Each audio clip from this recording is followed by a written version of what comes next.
Yay, cool. Right, here we go. So, Nwyfre. Let's start with a bit of background, really. There's the book, and that's the link to buy the book if you choose to. You don't have to. I need to sort of talk about the background to the book.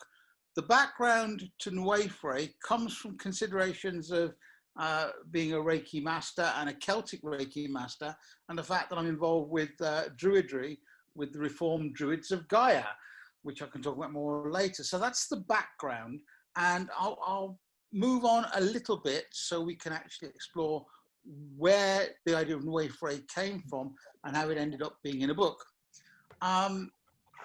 Most of you will have heard of Reiki, which was developed by a guy called Usui in around 1922. He called it as Reiki Do or Reiki Do, which was a method. Now, Usui was a lay Tendai priest, and we'll talk more about that in a moment, because a lot of people who, even Reiki masters, fail to recognize something there. So I'll talk about that in a sec. Celtic Reiki was developed by a guy called Martin Pentecost around about the 1980s, 85, and he decided to bring Celtic philosophy into the practice of Reiki, or Reiki. And Nwyfre was developed by this character called Emrisi Diwen, which actually is my bardic name. As those of you who maybe saw Mystic TV last week, saw me prattling on to Clive Anderson about Ladies of the Lake and stuff. Now, if you look at the current message of the three approaches, you talk to most Reiki practitioners and they will tell you it's about Reiki healing. You talk to most Celtic Reiki practitioners and they will say it's about holistic therapy. You talk to most Nwyfre practitioners, in fact, you talk to the few that I've done some work with on this, they will recognize it as a spiritual path. That doesn't mean they're mutually exclusive. What it means is the focus is slightly different, apparently. If we look at Reiki, we're told these days you can be attuned to be a Reiki healer or Reiki practitioner, and the elements of spiritual development and the self-healing are sometimes not as prominent in the training as is the training use of Reiki as a healing modality. You talk to Celtic Reiki practitioners, and most often those people are people with a strong pull to the Celtic traditions and a strong pull to maybe Druidry, but natural magic, if you like. And they will just talk about the fact that it's all about healing and spiritual development, making the holistic whole. And you talk about people who I've worked Nwyfre with, they immediately tell you it's about spiritual self-development. They say it's about self-healing, and they say it's about the acquisition of wisdom. So those are the three sort of, if you like, areas that Nwyfre covers, and it grew out of a study of Reiki and a study of Celtic Reiki. So I have studied traditional Usui Reiki, and I've got a lineage that is approved by the Reiki Federation, which is pretty cool. I studied Celtic Reiki with Martin Pentecost and some of his acolytes, and out of those two, Nwyfre emerged as a set of ideas when I started to teach and talk about Druidry. If we look at Reiki, and forgive me for those of you that are Reiki practitioners, I think the problem with Reiki is, at the moment, we are following a system that was taught not by Usui himself, but by Madame Takata, who brought the system to the West. Initially, Usui did not want to teach people in the West Reiki, or Reiki Do. He wanted to use it and keep it focused within his tradition. However, the news of his success with what he was doing spread out, and it was taken to the West by Madame Takata shortly after the Second World War. Now, we have to think very carefully about that, because she was Japanese and she was going into America after the Second World War, when maybe Japanese people were possibly a bit under suspicion, maybe not. But what she did with Reiki is she Christianized it. The story that Usui was actually a Christian minister and studied in a seminary is not true. We can't back that up and sort of find any historical evidence for that. Also, the idea that Usui went into a cave to learn how to heal like Christ is also a romance based around what Usui was actually doing. Now, the reason I'm sharing this with you is because many of you know that I'm a bit of a stickler for going back to original sources. So I've actually, when I was teaching Reiki, I became unsatisfied with the myth, and I went back to older Reiki masters, in particular people that were teaching the tradition in Japan and those areas, the native peoples, and to talk to them about it. What we need to bear in mind is that Reiki was only one of the healing systems that was around when Usui was practicing. His background, amongst other things, was as a Tendai priest. He also actually was into martial arts, which may not surprise you. And the background of Tendai priesthood meant that they had to spend time in isolation and, if you like, aesthetically meditating in mountains. So that part of the story is true. He did go and do some meditation and self-discovery. And when he came out of his cave, if you like, his epiphany was that he had a system for self-healing and spiritual development. That was his focus. His focus wasn't teaching other people to heal. His focus was teaching people self-healing and a path of spiritual development. And it's based upon those 5 particular precepts, the Gokai, the Kokiyo, the Tenohara, the Shishushi Jumon, and the Reiji, or the Reiju. Those 5 tenets are translated in English as the just for today statements of Reiki. Just for today, do not anger. Just for today, do a fair day's work for honest day's pay, whichever the specific traditions interpret those. Meditation, in particular Gosho meditation, which is hands together meditation, palm healing, which is the hands together healing of the palms, the use of mantras and symbols, and not attunements, blessings. As far as we can ascertain, Usui did not attune anybody. They held weekly exchanges, if you like, practices that were blessings. The idea of attunement and the 1st, 2nd, and 3rd degree attunement levels was borrowed from the idea of the, if you like, the schools that were teaching martial arts, and given to the West as an understandable system of gradual progression. And now many of you know that you can do a Reiki level 1, which is about the basic stuff, Reiki level 2, which teaches you the secret symbols, we'll come to that in a moment, and Reiki level 3, which teaches you to the master symbol and to be a master healer, and then maybe in some traditions a Reiki level 4 or a master teacher level.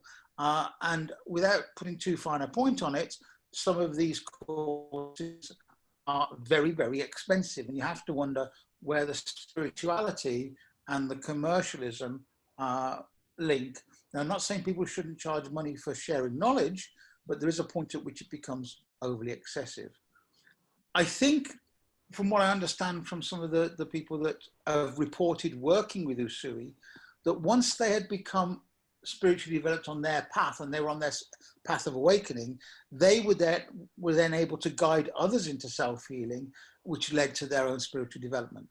So that's Reiki in a nutshell. And it's not the Reiki that most people are taught about in their weekend courses of Reiki, because of all the Reiki practitioners I know practicing, when I ask them, do they do self-healing on a daily basis? They say no.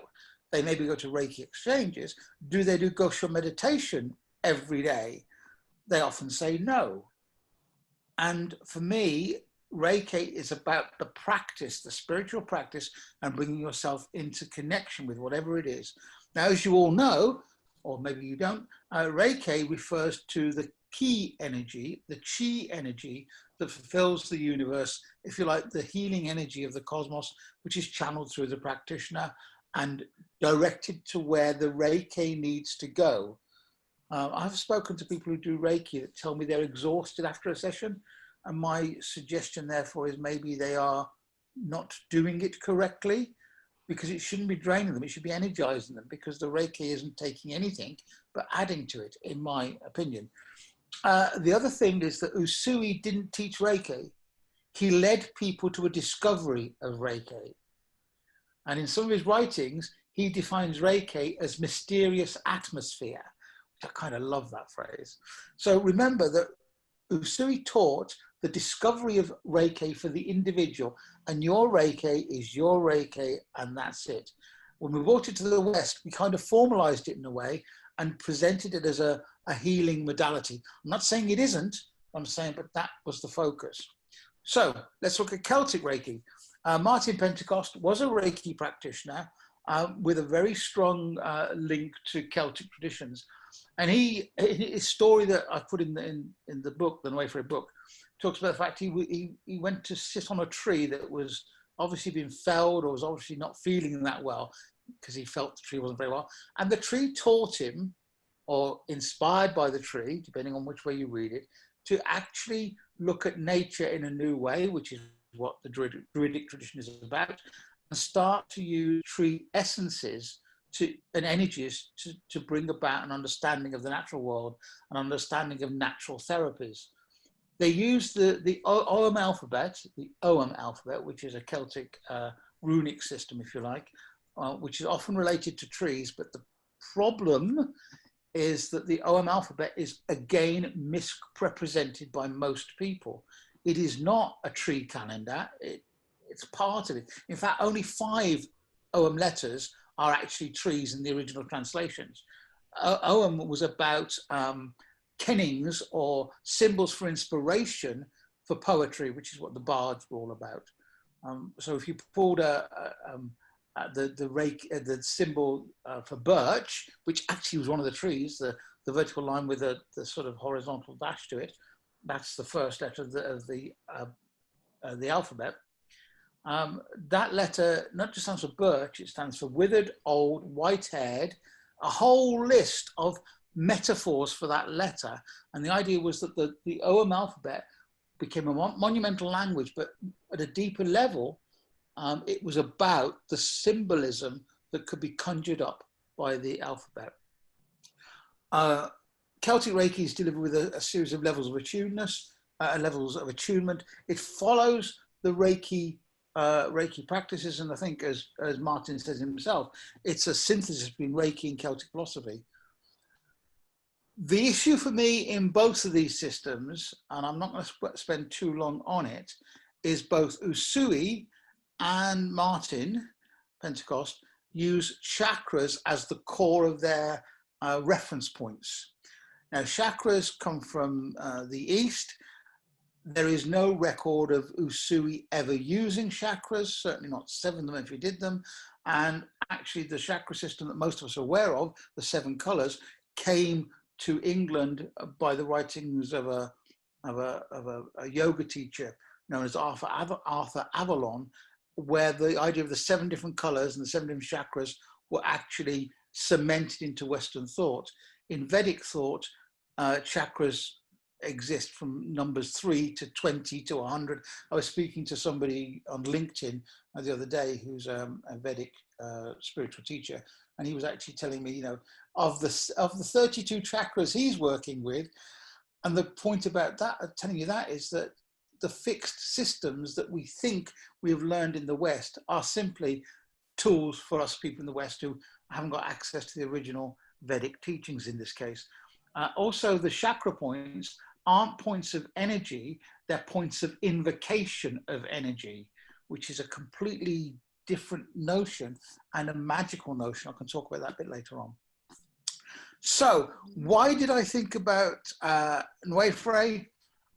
I thought that I loved my connection to Celtic traditions. I did my sort of DNA done quite recently. In fact, about 2 years ago now. And I am 90%, well, I'm 87.5% British in my DNA, which actually means that I must have ancient Celtic British DNA there somewhere, which possibly is my genetic connection. However, I've always been interested in Celtic mythology. I've always been interested in all those stories of King Arthur and the older texts that we're going to explore in a moment. And so I thought, why not go the whole hog? Why is Celtic Reiki a halfway house between Usui Reiki and Celtic philosophy, Why not go the whole hog? Why not bring the whole lot into a reference that is actually this country's reference? The problem with a lot of traditions is that we are implanting them from one culture onto our culture without necessarily understanding where they grew up from. I cannot understand Reiki totally because I'm not a Tendai Buddhist. You know, I am not a martial artist in that sense. And for me to suggest that I really understand the culture with which Reiki developed, perhaps could limit me in certain understandings. In the same way we talked last week about the Kabbalah, the difficulty of trying to understand the Kabbalah as it was initially taught in the Jewish tradition is that I am not a Jew. I do not speak Hebrew.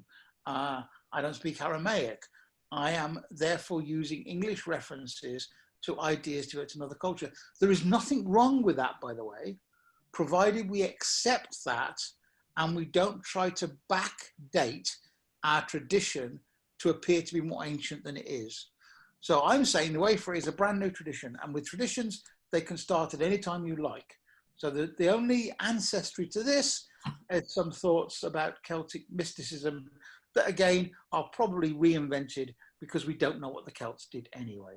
However, Nwyfre bases itself around ideas called Bua and Bri, which are two ideas about the quality of things. If you like, it's the energy of things. Bua and Bri, it's the energy that the thing has, the qualities a thing has innately, and it's the qualities a thing can develop by focusing energy. It works with the three levels of Gwyneth, Abred, and Anwen, or Anun. Those are the three worlds we'll talk about in a moment, and it works on developing awareness. The focus is about the dualities that exist within Celtic mythology, the triplicities, the groups of three, and the worlds and the realms that the Druid mystics apparently, as far as we understand, would access in their meditations and their practices.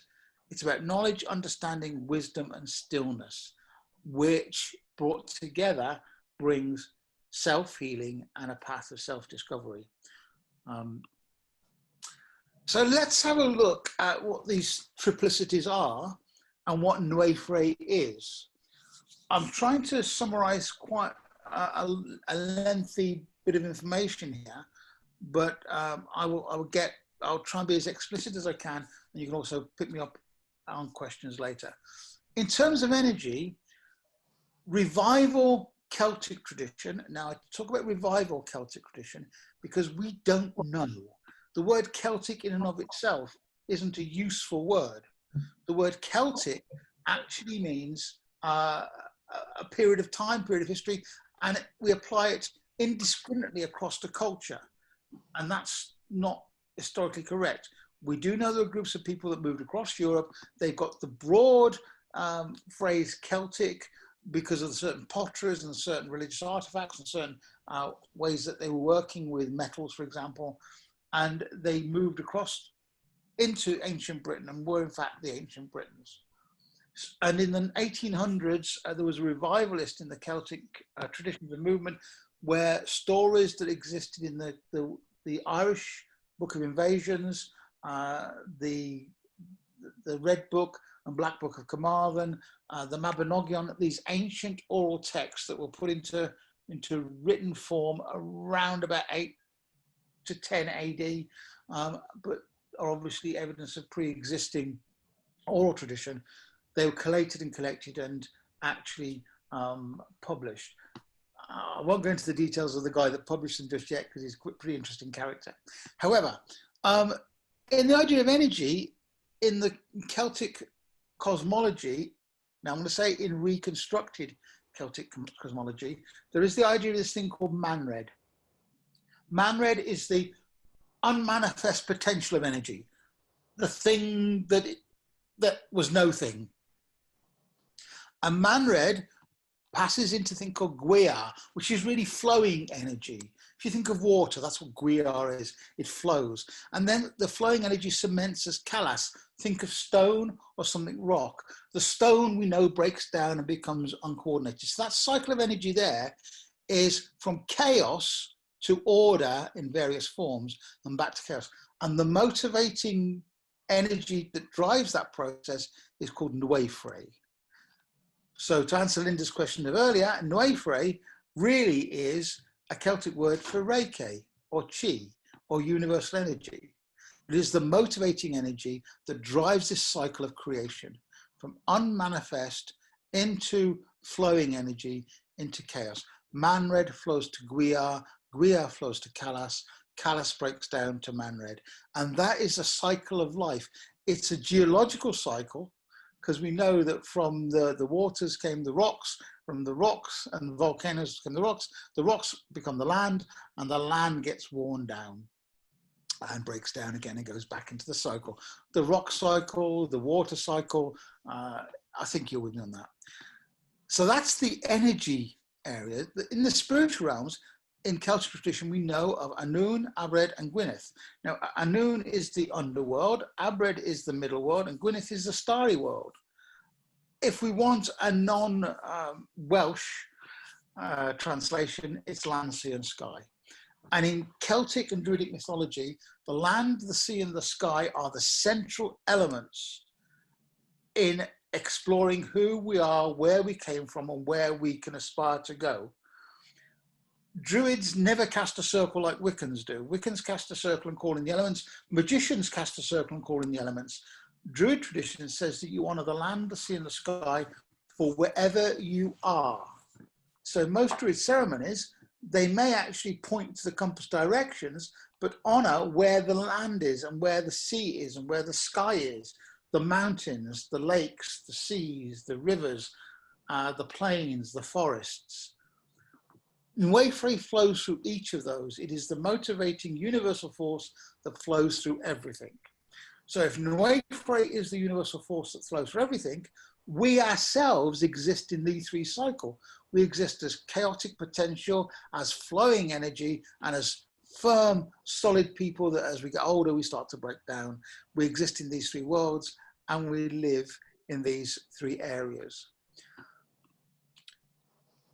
Now, in the 10th century, a poem was written, or actually it was written down. It was a very old poem, a bardic poem, and it was written by a guy called Emergyn Whitney, which sounds very North American.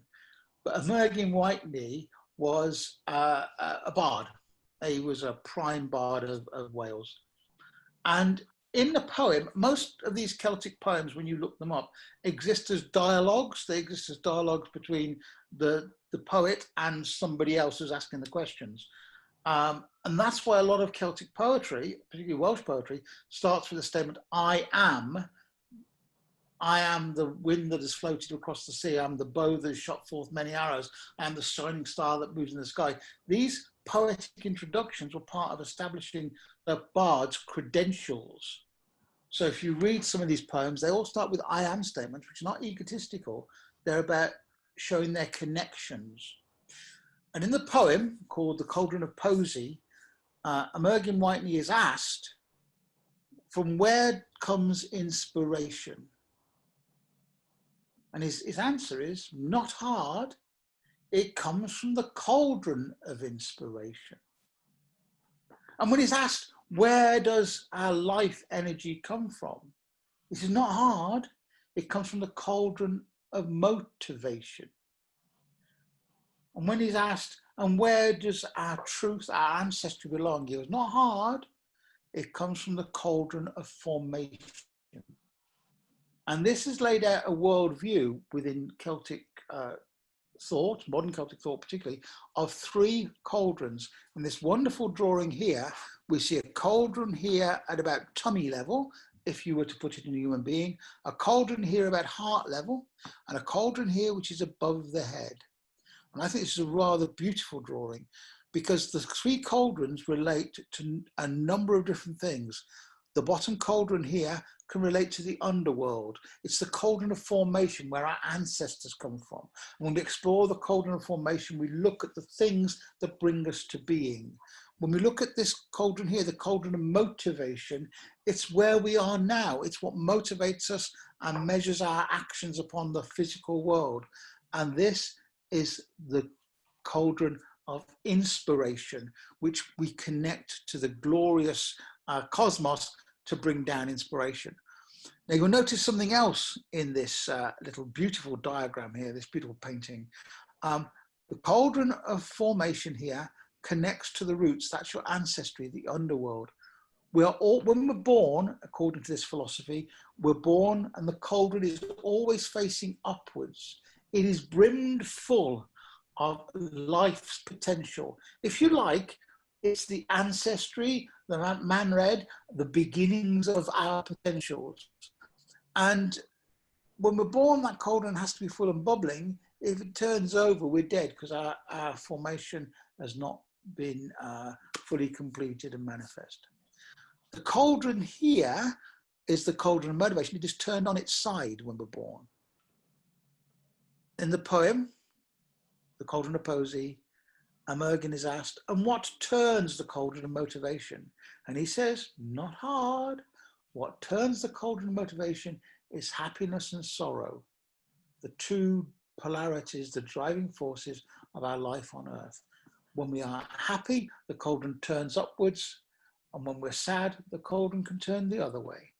We can be trapped in ourselves. Happiness, the cauldron turns upwards. Sadness, the cauldron turns downwards. Here, the cauldron of inspiration is a cauldron that when we're born is face down. It is upside down because we have not yet been inspired. So what turns the cauldron of inspiration? Not hard, a connection to the divine. And when we become inspired, we open ourselves out and this cauldron turns face up to capture the awen, the inspiration, the imbas, if you're Irish, and it flows down the cauldrons like a beautiful, energetic chocolate fountain, all right? And when we finish our meditations or whatever it is we're doing, this cauldron turns over and keeps us contained so we can work on what we've learned. This cauldron pattern, for me, is rather beautiful because it alludes to so many stories we're going to look at in a moment. And the idea here, of course, therefore, there's a healing concept, is there not? To understand our pasts and to be motivated in our nows, we need to have the cauldrons in alignment. Now, I've seen people call this the Celtic chakras, and I have a real problem with that because they're not spinning like wheels. They're not that kind of concept. This is a totally different concept, and it's organic from the Celtic traditions and stories and poems that we know, whereas the chakras are from the Sanskrit tradition. And if you know your Sanskrit, fine. I want to tell you a story, a very quick story. Once upon a time, there was a wise woman called Cerwedyn. To some, she was a witch. To some, she was a sorceress. To some, she was a druid. And to some, she was the most feared person around. Cerwedyn lived on an island in the middle of the lake. And the middle of the lake happens to be what we now call, and it's just escaping me at the moment, the lake, Bala Lake, thank you, Bala Lake in North Wales. And she was married to a husband, thank you, Sue, for helping me there, married to a husband who was a giant. She had 2 children. She had Cerwys, a beautiful girl. She was radiant and beautiful, and she would have all of the people around falling for her because of her grace and beauty. She also had a very ugly son, Morfan. And Morfan was so ugly, he had no graces whatsoever. And she decided that she didn't need to worry about her daughter too much. Cerwedyn needed to worry about the fortunes of her son, who had no graces, no skills, no talents. So she went off to a magical mount, I won't say where, but in North Wales. That's part of an inner tradition of secrets, he says smilingly, where she consulted a group of spiritual druids who told her that she could brew a magical cauldron of ingredients. And if she gave that potion that she brewed to her son, Morfan, he would become wise and inspired, and therefore it wouldn't matter what he looked like. What people would fall in love with was his heart and his spirit. The problem with this brew, however, was that Cerwedyn would have to take care of it for a year and a day, a common theme in Celtic stories. She'd have to tend to it. Now, she didn't want to do that, so she got a blind man called a Morda, who would actually sit and stoke the fire. Here he's having a walk around, he's obviously having time off. And she found a local boy called Gwion to stir the cauldron and go and get the wood from Morda to keep the fire going. And with that, she cleared off for a year, left them with strict instructions of how to care for the cauldron, which they did. On the eve of the year and a day, so the last day and the last hour of that particular brewing of that particular potion, when Cerwedyn was due to collect it to give to her son, Morfan, Gwion was stirring the potion and a bubble burst forward, a bubble from the potion, and it landed on his thumb, and he sucked his thumb, and immediately he took all of the goodness of the potion, all of the goodness in himself. When Cerwedyn arrived, to be quite frankly, she was pissed off. She was majorly pissed off, and she gave chase to Gwion, who thought he'd better scarp her. And in the chase, he turned himself into a salmon. She turned herself into an otter and chased him. He then turned himself into a hare. She turned herself into a greyhound. He turned himself into a wren. She turned herself into a hawk. He turned himself into a grain of wheat on a granary floor, and she turned herself into a chicken and ate him. In that moment, she became pregnant. She became pregnant with the seed of Gwion. She decided to give birth to the child within, but also agreed that she would probably kill him for the wrong he had done her son. When the child was born, she looked at him and he was beautiful. He was beautiful. She could sense the wisdom within him and she could not kill him. So she sewed him into a leather bag made out of a crane skin and sent him down the river to Powys, the next county along, whereupon he was found by a rather hapless duke. And when the duke opened the bag, saw the little child within, he saw his beautiful countenance. He immediately called the child Taliesin, which means radiant brow. And the moment Taliesin was named, he spouted forth poems and inspirational talk, and Taliesin became the chief bard of Wales. And there's much written about Taliesin. In some stories, Taliesin is Merydin's father. In some stories, Taliesin is Merlin and part of a bardic tradition. And that story, which I can tell a lot better when I've got you face to face with all the gestures and faces, but that story is a story of initiation, of awakening. The fact that taking on board the potion is a period of self-transformation and self-healing. The transformation to the different animals are land, sea, and sky animals, right? And that's a period of transformation. The idea of a blind man stoking the cauldron is we are all blind when we're stoking our own cauldrons. The idea of Cerwedyn and Morfan, the light and the dark, the light of enchantment and the darkness of lack of enchantment. The story isn't just a story about a potion. It's a story about transformation. It's at the heart of the Nwyfre and Druidic tradition.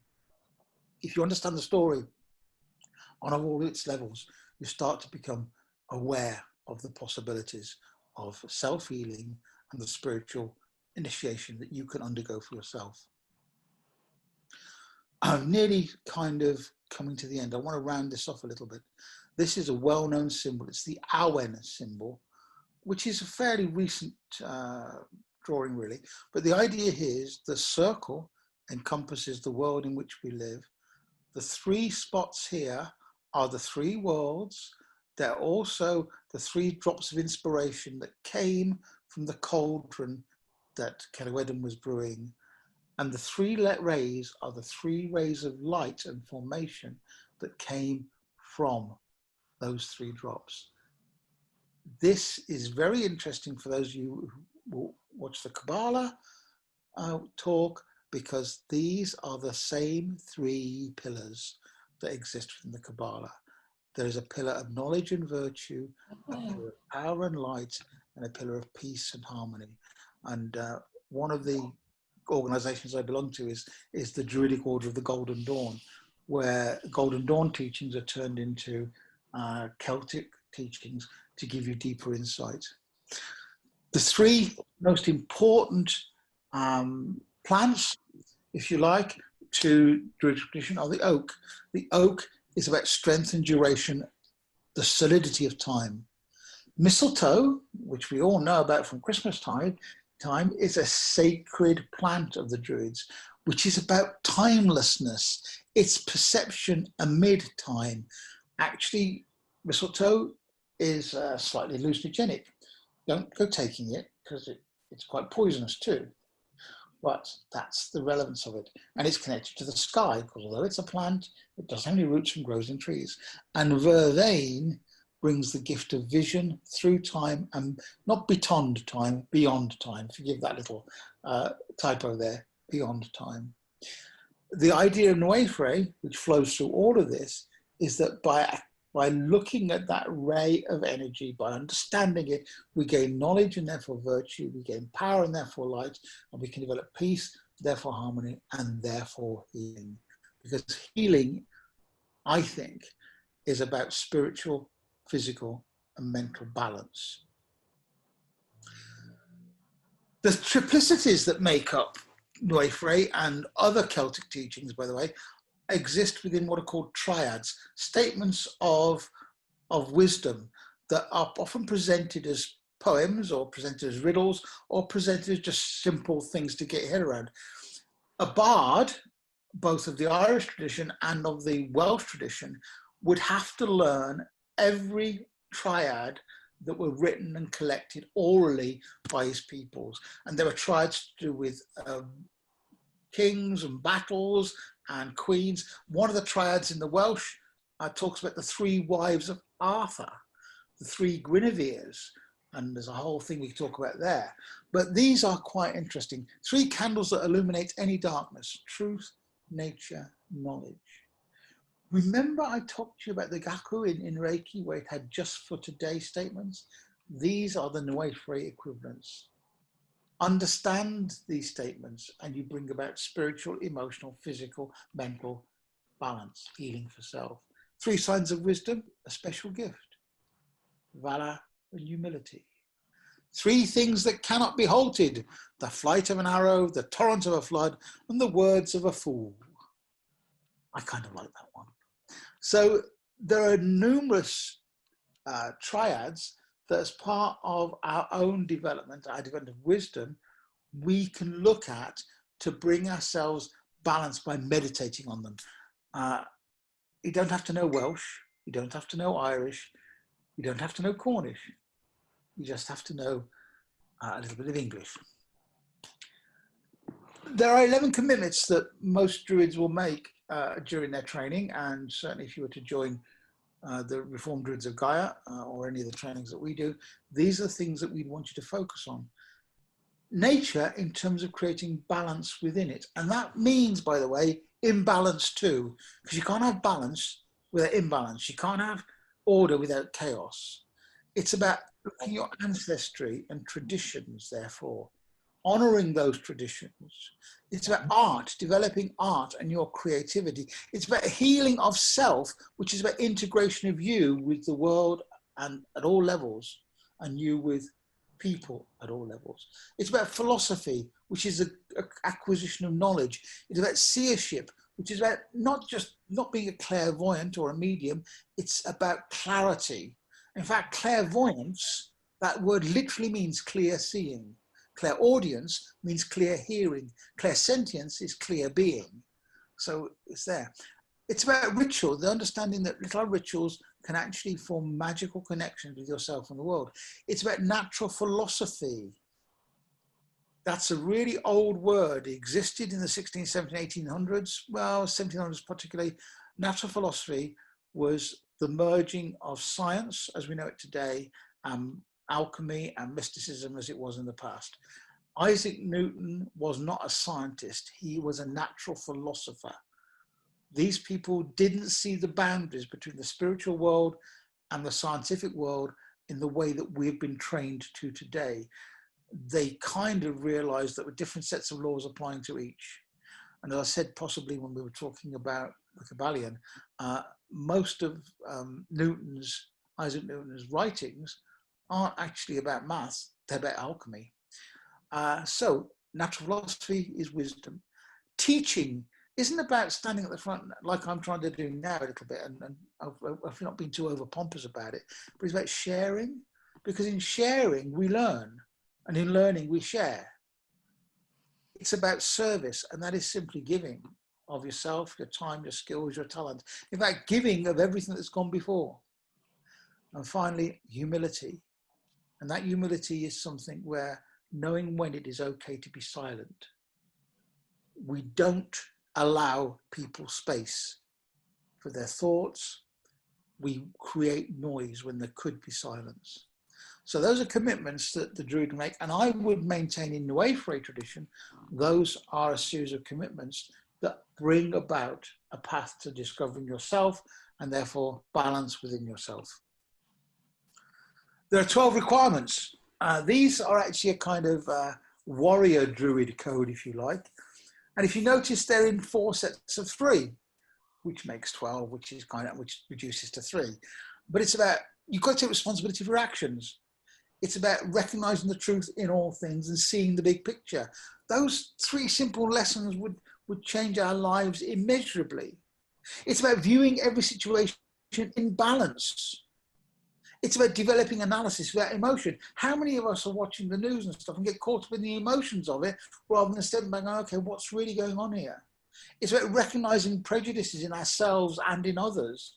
Those 6 requirements alone will start to bring an inner peace, which starts to bring you towards a place of healing for yourself.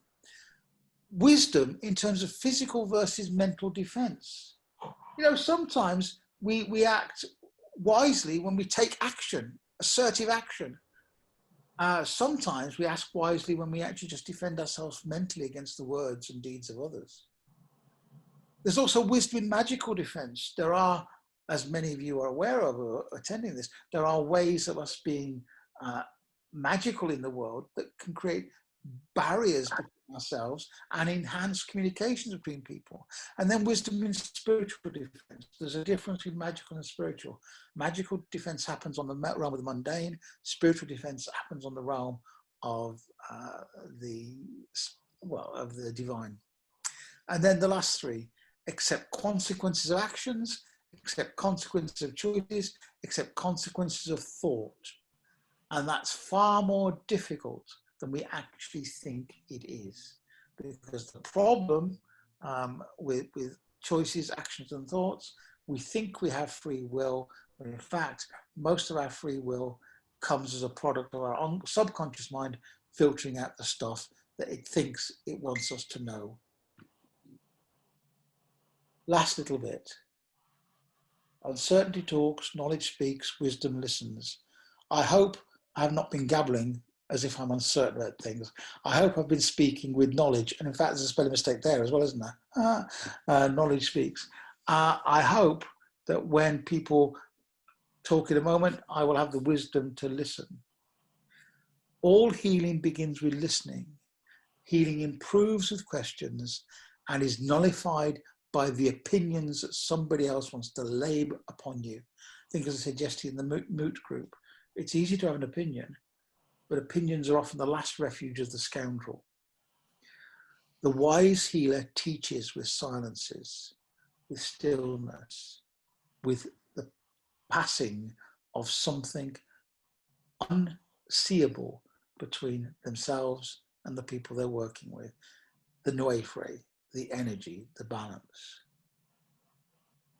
And if somebody honors you with their story, listen without comment, keep your anecdotes to yourself, offer opinion only if invited, because it's about them and not you.